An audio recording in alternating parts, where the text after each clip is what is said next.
전능하사 천지를 만드신 하나님 아버지를 내가 믿사오며 그 외아들 우리 주 예수 그리스도를 믿사오니 이는 성령으로 잉태하사 동정녀 마리아에게 나시고 본디오 빌라도에게 고난을 받으사 십자가에 못 박혀 죽으시고 장사한 지 사흘 만에 죽은 자 가운데에서 다시 살아나시며 하늘에 오르사 전능하신 하나님 우편에 앉아 계시다가 저리로서 산자와 죽은 자를 심판하러 오시리라. 성령을 믿사오며 거룩한 공회와 성도와 서로 교통하는 것과 죄를 사하여 주시는 것과 몸이 다시 사는 것과 영원히 사는 것을 믿사옵나이다.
그와 함께한 아들들에게 말씀하여 이르시되 내가 내 언약을 너희와 너희 후손과 너희와 함께한 모든 생물 곧 너희와 함께한 새와 가축과 땅의 모든 생물에게 세우리니 방주에서 나온 모든 것 곧 땅의 모든 짐승에게니라.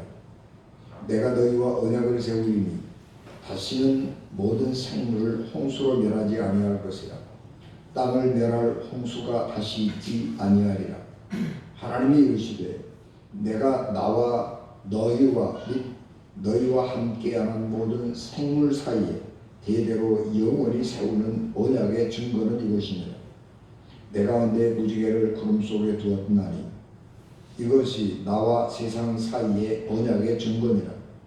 내가 구름으로 땅을 덮을 때에 무지개가 구름 속에 나타나면 내가 나와 너희와 및 육체를 가진 모든 생물 사이에 내 언약을 기억하리니 다시는 물이 모든 육체를 멸하는 홍수가 되지 아니할지라.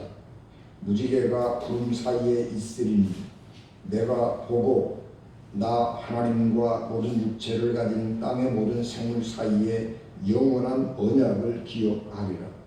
하나님이 노아에게 또 이르시되 내가 나와 땅에 있는 모든 생물 사이에 세운 언약의 증거가 이것이라 하셨더라. 아멘. 기도하겠습니다. 은혜가 충만하신 아버지 하나님, 이 시간 우리들에게 생명의 양식을 충만하게 하옵시고 하나님의 은혜를 풍성하게 내려주시옵소서. 주의 은혜를 사모하며 주의 말씀을 사모하며 하나님 얼굴 뵙기를 사모하여 이 자리에 나왔사오니 하나님 이 강단에서 생수가 강같이 흐르게 하시고 하나님이 주시는 생명의 양식이 우리의 심령에 가득하게 하옵소서. 우리 주님 예수 그리스도 이름으로 기도하옵나이다. 아멘. 우리가 창세기 1장에서 11장까지를 원역사 그렇게 구별을 합니다. 이 부분은 성경에 기록되어 있기는 하지만 과학적으로나 역사적으로 확인할 수 있는 증거가 없습니다. 그래서 여러 가지 설들이 난무하지요. 생명의 기원에 대해서 하나님이 창조하셨다는 창조설이 있고 진화했다고 하는 진화설이 대립하고 있죠. 우주의 기원에 대해서도 하나님이 창조하셨다고 하는 창조설이 있는가 하면 빅뱅에서 시작이 되었다고 하는 이 빅뱅설도 있습니다. 그러나 어느 것도 확실하지 않습니다. 왜냐 그러면 하나님이 천지를 창조하실 때에 그 자리에 참여한 사람이 아무도 없습니다. 증거가 없는 거죠. 우주의 진화가 되었다, 진화되었다고 하는 이야기, 우주가 빅뱅에서 어떤 한 점에서 어떤 한 순간에 갑자기 큰 폭발이 일어나가지고 이 우주가 이렇게 되고 팽창하고 이거 여러 가지 이유로 설명하지만 우리의 현상에 대해서 설명할 뿐이지 원인이 어떻게 되었는지, 어떻게 되어서 이 우주가 생겼는지 알지 못하는 것입니다. 그런데 우리가 분명한 것은 우리의 경험은 뭐냐 그러면 이 지구 외에 생명체가 존재하지 않는다고 하는 겁니다. 천문학자들은 지구와 같은 천체가 어딘가에 있고 우리 지구와 비슷한 수없이 많은 별들이 있으리라고 가정하지만 본 적도 없고 확인된 적도 없습니다. 이 지구는 우리가 알고 있는 한 생명이 번성하고 생명이 존재하고 번성하기에 가장 좋은 환경, 생명이 살아가기에 가장 완전한 환경인 것입니다. 그런데 이렇게 정교한 이 지구, 이렇게 정교한 생명체들이 이 땅에 존재하는데 이렇게 연결되어 있고 이렇게 정교하고 이렇게 정밀한 생명체가 우연히 만들어졌다, 진화되어서 만들어졌다라고 하는 것은 사실은 믿을 수가 없는 거죠. 그러니까 이렇게 세밀하게 만들어진 존재라면 하나님이 만들지 않고 우연하게 이렇게 생길 수는 없다라고 하는 것이 우리가 믿고 있는 믿음인 것입니다. 오늘 우리가 봉독한 말씀도 마찬가지인데 전 지구적인 큰 홍수 사건이 있었다라고 하는 것을 기록하고 있습니다.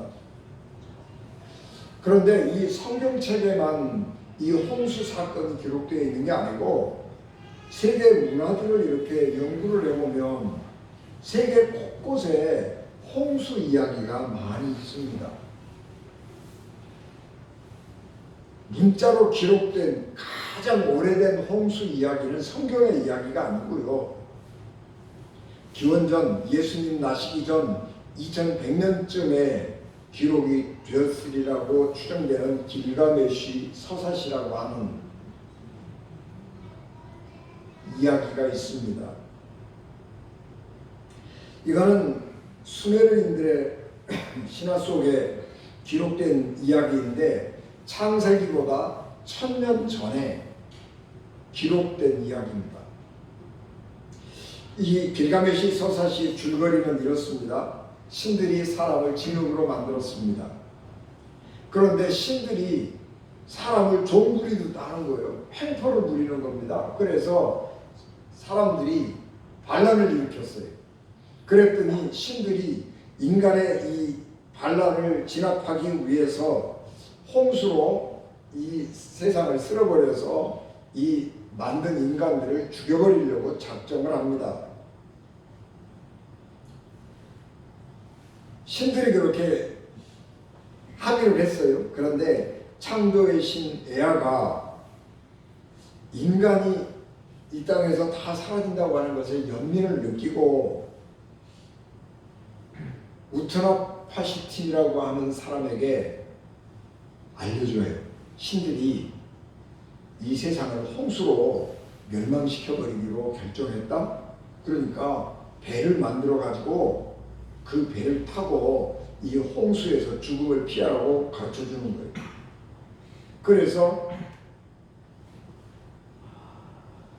우트나피시틴이 방주를 만들었습니다. 그리고 큰 홍수가 내렸는데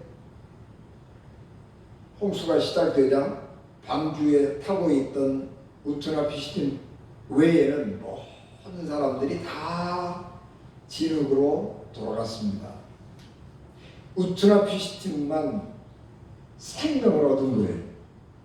그래서 사람들이 홍수가 끝난 후에 여러 안전하게 생명을 보존하자 그런 생각 가지고 도시를 만들었습니다.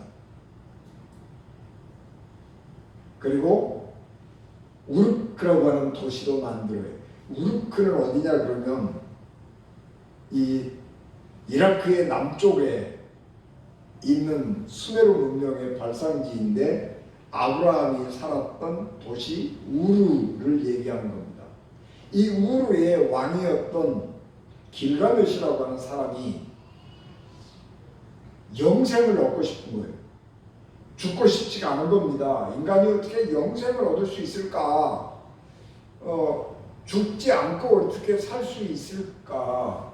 그런 생각을 하다가 영생을 얻기 위해서 떠나갑니다. 근데 누구를 찾아가냐 그러면 홍수에서 살아남은 우트나피시틴을 찾아가는 거예요.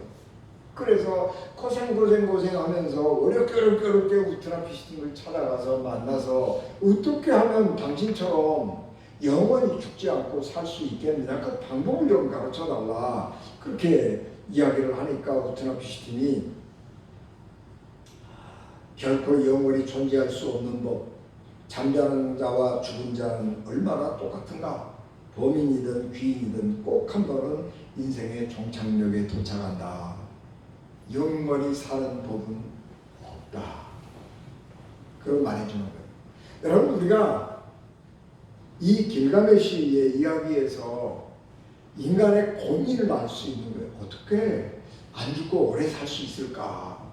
그런 고민을 하는 거고, 그런 고민을 하게 된 동기는 홍수가 있어서, 큰 홍수가 있어서 모든 사람들이 일시에 멸절을 당해버리니까 이게 두려움을 느끼는 거예요. 죽음에 대한 두려움.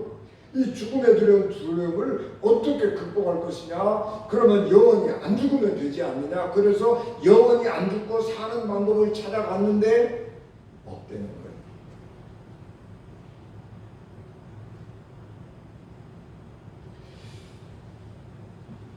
이 이야기를 통해서 성경과 연관을 지어보면 성경 외에 발견된 여러 문명들 속에서 발견된 홍수의 설화들을 종합해보면 어떤 시기에 전 지구적인 큰 홍수가 있었을 것이고, 이 홍수가 얼마나 지독한 홍수였느냐 그러면 전체 인구가 다 죽어버릴 만큼, 그 홍수에서 살아남은 사람들은 한두 사람밖에 없다고 하는 그런 생각을 우리가 이렇게 모을 수가 있는 것입니다.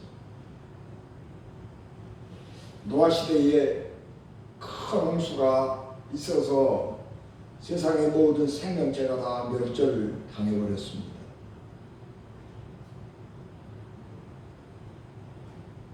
그때의 상황은 하나님이 천지를 창조하시던 때의 상황과 비슷해요. 땅 위에 남은 생명체는 방주에서 나온 노아의 가족 8사람 뿐이에요. 하나님이 천지를 창조하실 때에 에덴 동산에 아담 한 사람, 그리고 하나님이 안 되겠다 그래서 다시 창조하신 하와 2사람이었어요. 홍수가 끝난 다음에는 8사람만 살아남는 거예요. 그래서 하나님께서 내가 참 너무했다, 그렇게 하나님이 후회를 하시고 다시 이 지구에는 생명이 번성하게 만들어야 되겠다, 그렇게 생각을 하시고 축복을 하시는 거예요. 창조 때 생육하고 번성해서 땅에 충만하라, 땅을 가득하라, 뭐 이제 축복하신 것처럼 하나님이 다시 축복하십니다. 그리고 먹을 게 없으니까 그전에는 풍부한 열매, 채소 뭐 이런 것만 먹었는데 양식이 불가니까 그러면 고기도 잡아먹어라, 그렇게 해서 육식을 허락했다. 그것이 이제 그런 창조 때하고는 차이점을 갖게 되는 거죠. 하나님께서 홍수로 세상을 멸망시켜 버리시겠다고 작정을 한 이유는 사람들이 너무 폭력적이었기 때문입니다. 자기의 생명과 재산을 지키기 위해서 또는 자기의 욕망을 실현하기 위해서 사람들이 폭력적으로 변해간 것입니다. 가인과 아벨이 하나님 앞에 제사를 지냈는데 가인이 속상해가지고 아벨을 죽여버렸어요. 근데 그때만 해도 그래도 사람들이 순진해서 가인이 아무리 나쁜 짓을 했지만 가인을 벌줘야 되겠다, 그런, 내가 가인에게 복수를 해야 되겠다, 그런 생각을 한 사람들은 없었습니다. 그냥 가인이 죄책을 느끼고 다른 사람들 보기가 불안해가지고 하나님 앞에, 하나님 다른 사람들이 나 죽이면 어떡하죠? 그리고 자기가 막 불안해하는 거예요. 그래서 하나님이 보호해 주시잖아요.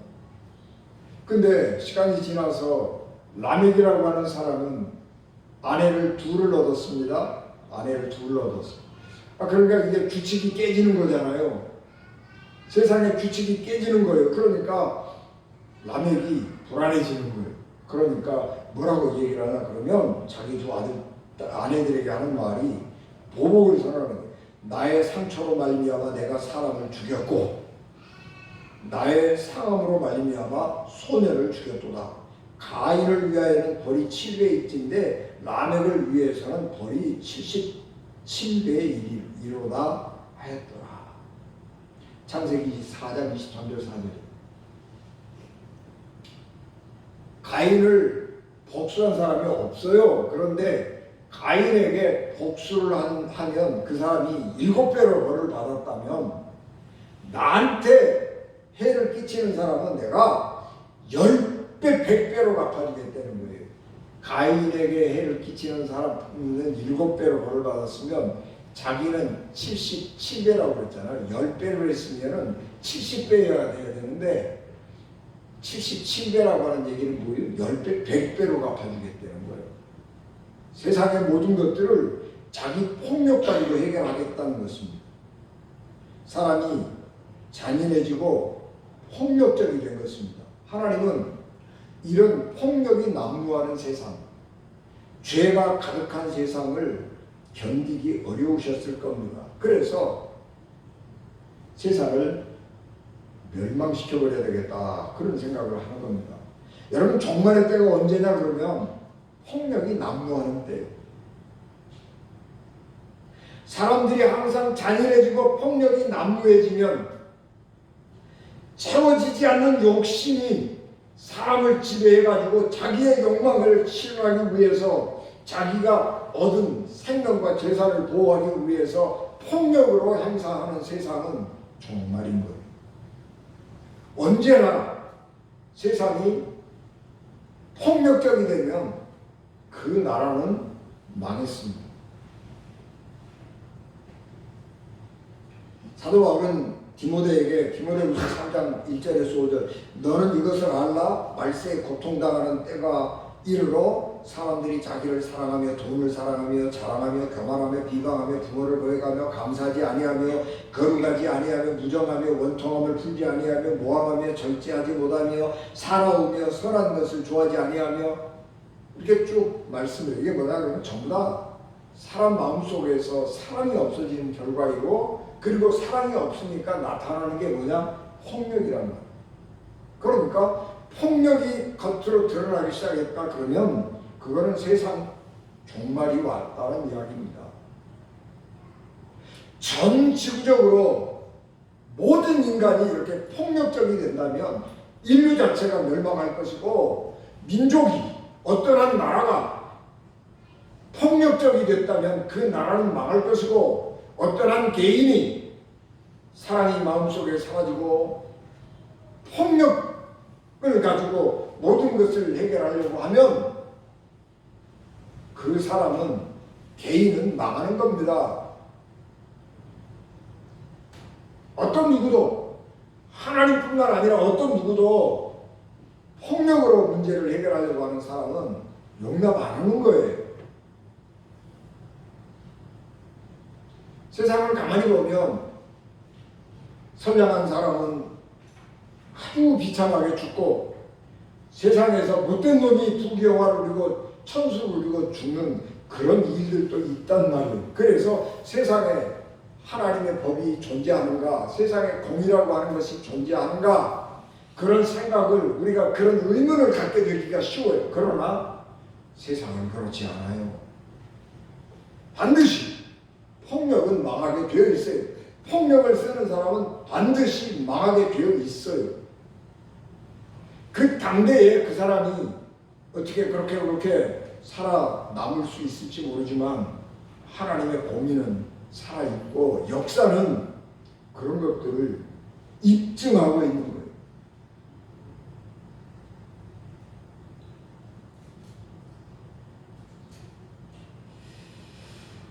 노아 시대의 사람들이 폭력이 난무하는 시대가 되니까 하나님께서 멸망을 하셨지만 그 결과가 너무 참혹했어요. 그래서 하나님이 스스로 후회를 하신 거예요. 아, 내가 괜한 데 했구나. 하나님이 후회하신 거예요.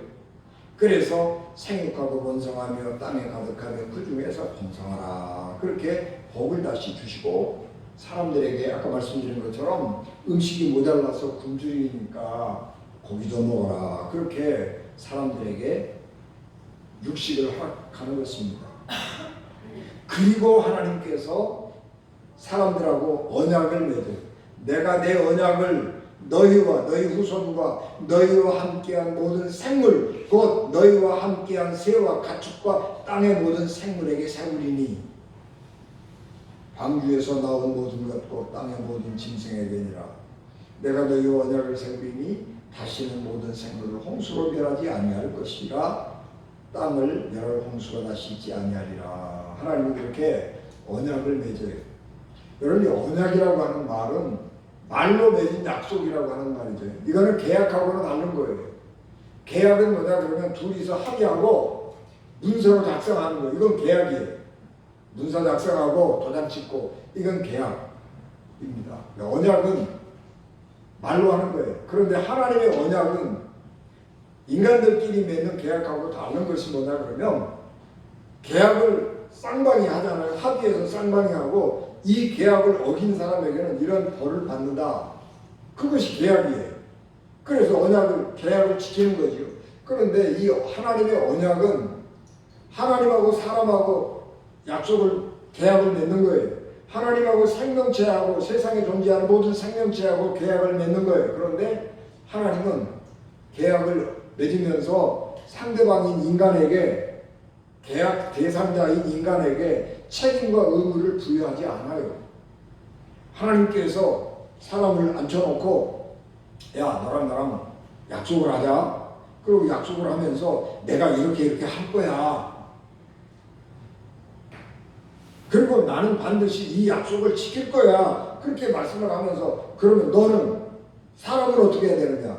그건 강제로 부여하지 않아요.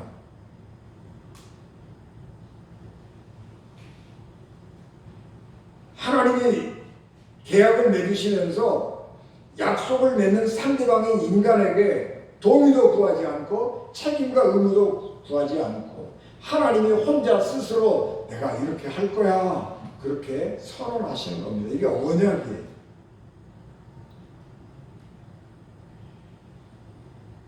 그래서 하나님 스스로가 언약을 맺는데 이건 왜 그러냐 그러면 생명을 향한 하나님의 사랑 때문에 이런 일을 한 것입니다. 그래서 하나님께서 그 표징으로 무지개를 보여주시는 겁니다. 여러분, 무지개는 하나님이 이때 만드신 거 아니에요. 무지개가 없었는데 하나님이 이때 무지개를 만들어가지고 무지개를 만들어 보여주면서 이게 내 언약의 증거다 그게 아니고 무지개는 있었어요.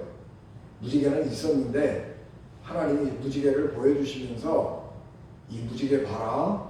나는 이 무지개가 비 온 다음에 무지개가 구름 사이에 뜨면 내가 그 무지개를 보면서 내가 혼자 하나님이 혼자 내가 사람들을 홍수로 물로 멸하지 않을 거야. 그렇게 다짐 스스로 하겠다는 거예요.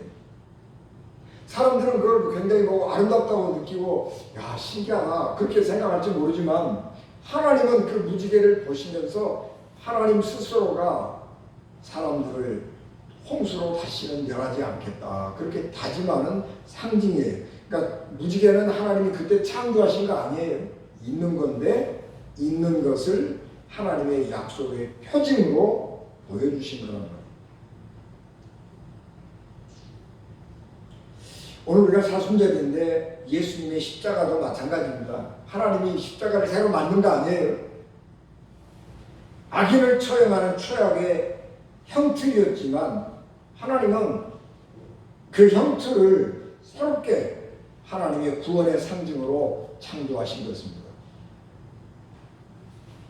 사순절이 되면 인류가 가장 좋아하는 식재료가 고기잖아요.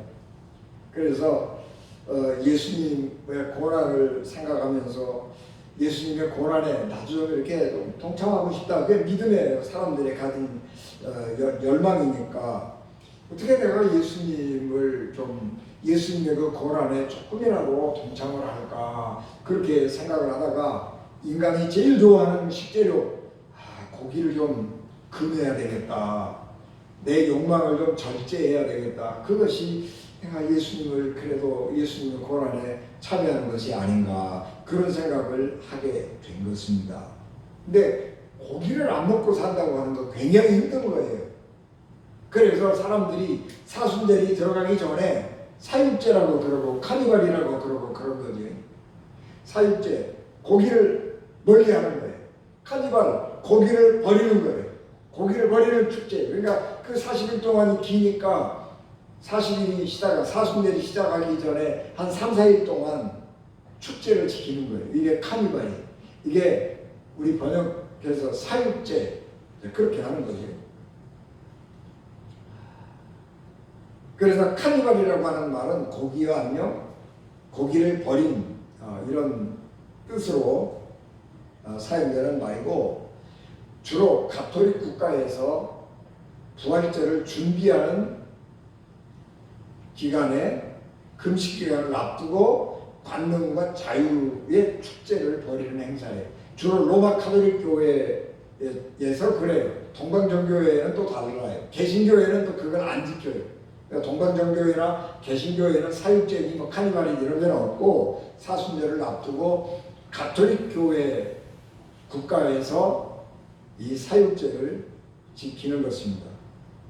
근데 이때는 그 절제해야 될 기간이 너무 힘들고 어려우니까 그 전에 한 3, 4일 동안 그냥 진탕 먹고 놀고 그냥 별짓 다 하는 거예요. 이제 그렇게 해서 그렇게 한번 욕망을 풀고 나서 이 사순절 동안 주님의 그 고난에 함께 육체의 욕망을 절제하는 시간을 갖는 것입니다. 하나님께서 예수님을 이 땅에 보내시고 십자가에 달려 죽게 하신 것은 죄인을 사랑하셨기 때문이죠. 하나님께서 홍수 이후에 세상의 생명들에게 생육하고 번성하라, 그리고 복을 주시고 또 사람들에게 양식이 모자라니까 배부르게 먹을 수 있도록 육식을 허락하시는 것도 하나님이 죄인들을 사랑하셨기 때문입니다. 그래서 하나님은 독생자 예수님을 인간의 죄를 용서하는 희생 제물로 삼으신 것입니다. 그것은 누가 하나님한테 강요한 게 아니에요. 하나님 스스로가 결정하시고 계획하시고 결정한 일인데, 이것은 하나님 스스로가 하나님이 만드신 이 생명들을 사랑하는 하나님의 사랑에서 우러나오는 자발적인 아픔이고 고난이에요. 사랑 속에는 고난이, 아픔이 항상 있어요. 사랑은 굉장히 좋은 것이지만요, 사랑은 행복한 거 아니에요. 사랑은 모든 사람에게 행복한 건 아니에요. 어떤 사람에게 사랑은 너무너무 힘들고 고통스럽고 아픈 거예요. 하나님이 죄인을 사랑하시고 구원하시기 위한 그 하나님 사랑 속에는 그런 아픔이 우리에게 담겨 있는 것이고, 그리고 그 아픔은 십자가로 표현되는 것입니다. 하나님이 무지개를 볼 때마다 내가 사람들을 홍수로 멸하지 않을 거야, 그렇게 하나님의 다짐을 되새겼던 것처럼 우리 하나님은 십자가를 볼 때마다 내가 사람들을 다 구원할 거야, 그런 다짐을 하는 겁니다. 그래서 하나님의 계획과 하나님의 뜻, 섭리는 뭐냐 그러면 이 세상의 모든 사람들이 십자가에 달리신 예수 그리스도를 믿고 구원받는 거예요. 그래서 노아의 홍수 시대에 구름 사이에 나타난 무지개를 보면서 하나님이 생각을 스스로 다짐했던 것처럼 십자가에 달리신 예수님을 죽음에서 살리시고 그를 하나님 보좌 우편에 앉게 하셨습니다. 그래서 십자가에 달린 예수님을 하나님의 반열에 올리신 거예요. 그래서 십자가는 예수님을 믿음의 대상으로 만드는 겁니다. 예수님은 마리아의 몸에서 태어난 인간이란 말이에요. 그런데 십자가를 통해서 하나님의 말씀에 순종하고 인간을 구원하시려고 하는 하나님의 계획에, 그 아픈 계획에 참여하시고 고통 중에 죽으심으로 그가 믿음의 대상이 된 거예요.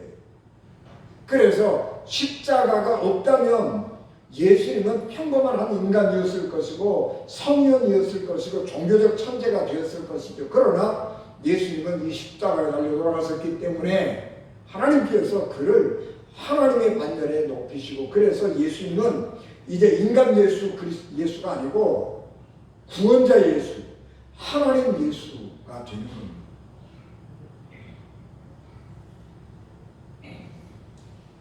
그래서 하나님 보좌 우편에 앉아서 하나님과 동등하게 세상을 다스리시고 심판하는 권한을 하나님께서 예수님에게 주셨습니다. 하나님은 십자가에 달리신 예수님을 통해서 죄인이 하나님과 회개하고 평화롭게 살 수 있는 길을 열어주셨고, 예수 그리스도를 통해서 하나님의 보좌 앞에 나갈 수 있는 직행 통로를 열어주신 겁니다. 그래서 히브리서 10장 19절 20절 형제들아 너희가 예수의 피를 힘입어 성소에 들어갈 담력을 얻었나니 그 길은 우리를 위하여 휘장 가운데로 열어놓으신 새로운 길이요 휘장은 곧 그의 육체니라. 예수 그리스도가 자기의 육체를 십자가에서 찢음으로 우리는 예수 그리스도를 통해서 하나님의 보좌 앞에 나가서 하나님을 아버지라고 부르고 기도하고 우리의 소원을 하나님과 얘기할 수 있게 된 것입니다. 여러분, 구약시대에는 죄인들이 하나님께 나가는 방법이 제사장이 중계를 통해서만 갈 수 있었어요. 하나님 앞에 직접 가는 길이 없었지요. 그러나 이제 예수 그리스도 때문에 우리는 하나님을 아버지라 부르고 하나님께 직접 기도할 수 있게 되었습니다. 그래서 하나님이 원하시는 것, 예수님을 십자가에 달려 죽게 하심으로 원하시는 것, 디모데전서 2장 4절 하나님은 모든 사람이 구원을 받으며 진리를 아는 데 이르기를 원하느니라. 하나님께서 십자가를 이 땅에 내신 것은 바로 그런 거예요. 하나님을 아는데, 진리를 아는데 이루고 모든 사람이 구원받는 것, 그것입니다. 그래서 하나님은 스스로 모든 사람이 구원 얻는 길을 열고 사람이 구원받을 때까지 기다리고 사랑을 베풀어 주십니다. 사순절은 예수님의 고난을 기억하고 부족하지만 우리도 그 고난에 동참하기를 원하는 작은 신앙을 표현하는 기회입니다. 동시에 하나님이 죄인을 구원하시려고 하는 의지, 죄인을 구원하시려고 하는 하나님의 사랑이 확인되는 기간입니다. 우리는 이 사순절을 지나며 하나님께 감사하고 자원하는 마음으로 예수님과 함께 동행하는, 그리고 예수님의 고난에 자발적으로 작은 거 한 가지라도 우리가 실천하면서 예수님의 그 고난에 자발적으로 동참하는 우리 은진가족 되시기를 주 예수 그리스도 이름으로 축복합니다. 기도하겠습니다. 은혜가 충만하신 아버지 하나님, 넘치는 은혜와 사랑을 감사합니다. 연약한 저희들을 주여 긍휼히 여기시고 하나님, 우리의 작은 일이지만 주님의 고난에 동참하는, 주님의 고난을 우리가 몸으로 조금 경험해보는 믿음의 시간 되게 하옵소서. 예수님 이름으로 기도하옵나이다. 아멘.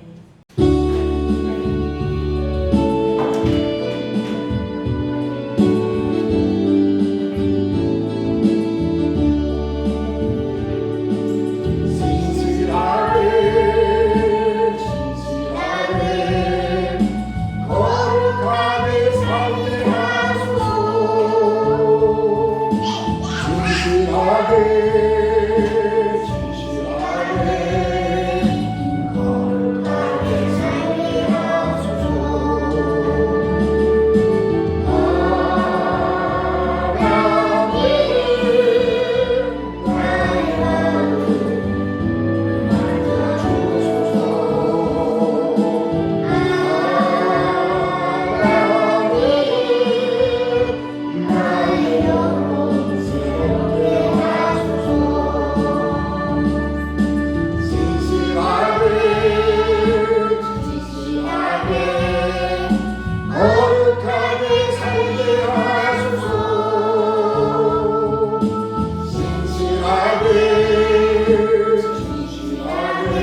그리스도의 은혜와 죄인들을 구원하시려고 자기 아들을 십자가에 버리신 하나님 아버지의 극진하신 사랑하심과 성령님의 감동 감화 역사 기록에 통례제 주관하십니다.